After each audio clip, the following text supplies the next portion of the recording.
ASEAN কাপে একসঙ্গে মাঠ মাতাবেন ৮ বাংলাদেশি বংশোদ্ভূত ফুটবলার। এই দল যেন ধীরে ধীরে হয়ে উঠছে এশিয়ার অন্যতম শক্তিশালী দল।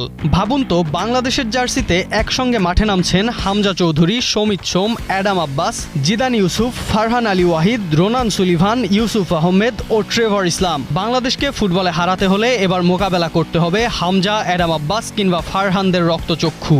সাথে থাকছে আরও তারকা ফুটবলার। আর আসিয়ান কাপেই হয়তো বাংলাদেশ দেখাতে পারে তাদের শ্রেষ্ঠত্ব, কারণ রয়েছে বাংলাদেশ ফুটবল ইতিহাসের অন্যতম সেরা দল দিয়ে মাঠে নামার উচ্চ সম্ভাবনা। বিদেশে বেড়ে ওঠা এই প্রতিভাবান ফুটবলাররা যদি বাংলাদেশের জাতীয় দলের সঙ্গে নিয়মিত যুক্ত হন, তাহলে বদলে যেতে পারে বাংলাদেশের ফুটবলের চিত্র। শক্তি, গতি, টেকনিক আর আন্তর্জাতিক অভিজ্ঞতার সমন্বয়ে তৈরি হতে পারে বাংলাদেশের অন্যতম শক্তিশালী প্রজন্ম।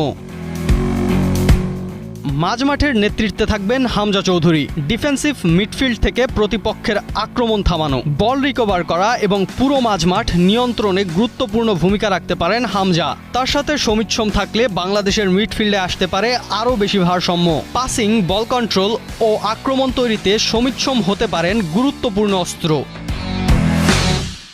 রক্ষণভাগেও থাকছে বড় শক্তি। সেন্টার ব্যাকে জিদান ইউসুফের মতো লম্বা ও শারীরিকভাবে শক্তিশালী ডিফেন্ডার বাংলাদেশের রক্ষণে যোগ করতে পারে বাড়তি দৃঢ়তা। প্রায় 6 ফুট 4 ইঞ্চি উচ্চতার জিদান এরিয়াল ডুয়েল এবং সেট পিস ডিফেন্সে হতে পারেন গুরুত্বপূর্ণ খেলোয়াড়।